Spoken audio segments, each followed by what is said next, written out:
Yes, as you say, it is a critical period, and particularly a critical period in British-American relations. What Starmer has to demonstrate to Trump is that he is a serious interlocutor and he needs to be taken seriously. Then he'll try to persuade Donald Trump that President Putin is not to be trusted, and that if Putin comes to a deal with Trump that unravels, then Trump's reputation will be damaged. And thirdly, he will try to persuade Donald Trump to give a security guarantee or backup to the force that the British and French are planning to introduce into Ukraine after the peace deal, to reassure the Ukrainians that they haven't been abandoned. Sir, did you say that Putin is not to be trusted? Well, I think the Starmer's role and objective is to persuade Trump that Putin is not to be trusted, that if he fails in the peace negotiations, if Trump fails in the peace negotiations, if the peace deal unravels, then that will be that will affect Trump's reputation. And no, but Putin is not to be trusted as far as West Europeans and Central and Eastern Europeans are concerned. He's absolutely not to be trusted. So negotiations are between Donald Trump and Vladimir Putin, and Zelensky does not exist in these negotiations. How do you read this in your take, sir? Well, I read it as your previous interviewer said, that Trump considers himself as the best deal maker in the world, and he feels that that he can come up with a deal with Putin that satisfies all possible needs because it's a peace deal negotiated by Donald Trump. But the world doesn't work like that, and the European and Ukrainian positions and the Russian positions are far apart. Okay, Trump, sir, has insisted that Europe, rather than the United States, should take responsibility for Ukraine's security. How would Trump and Starmer navigate this issue? Well, I think with difficulty. Starmer, unlike Macron, who visited Trump earlier this week, Starmer and the British believe that at all costs, America should be engaged and substantially engaged in European security, because that is the only way that the Russians will be deterred.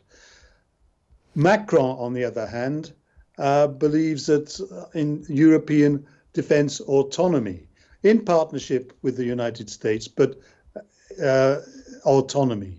And I think that message is more conducive or more likable to Trump than Starmer's message will be. Trump's administration has expressed being very pleased with the United Kingdom's increased defense spending, which is a step that Trump has previously called for and emphasized the need for NATO members to depend less on the United States.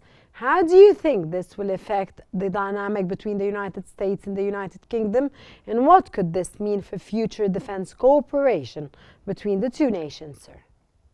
Well, as I said at the beginning, Starmer had to reinforce his credentials, has to demonstrate that he's a serious player, and that increase in defense expenditure, or planned increase in defense expenditure, it goes towards demonstrating that Starmer is a serious player. But, he is a serious player, but what Starmer did about this expenses and the military expenses has never been done in the United Kingdom since World War II. How do you, what's your narrative on this, sir, and what are the implications on the United Kingdom? Well, I think it'll be tough economically, because the United Kingdom is in a huge economic crisis because it's so much in debt. So it'll have to cut expenditure, and it's already cutting expenditure on overseas aid in order to meet this defense commitment. Mr. Williams, given the current situation, where Trump is downplaying the United States involving in securing Ukraine's future, which of course the United States was the biggest ally of Ukraine, how can Britain, led by Starmer, effectively negotiate with the United States to ensure lasting peace between Russia and Ukraine, sir? I don't think that the United Kingdom or Starmer can negotiate the gap which exists between Russian positions, which is they have to have it all, including territory, including neutrality, including a new government for Ukraine, and the British European positions, which is to say, be careful. We can't abandon Ukraine at this moment. It's certainly not to the clutches of Putin. Given Trump's transitional approach to international relations, sir, or transactional, to international relations, what strategies should Starmer use to ensure the United Kingdom and Europe are sidelined in favor of deals that benefit the United States economy, sir? Well, I think the UK is in a difficult position. Starmer only the UK, sir, or the entire European Union and the United Kingdom? Well, the UK, because it's outside of the European Union. I asked separately, sir.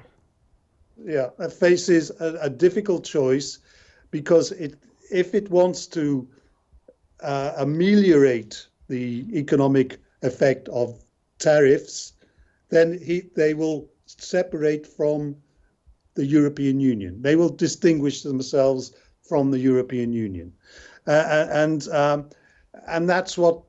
that will play into Trump's hands, because he's wanting to separate the UK from the EU totally and absolutely.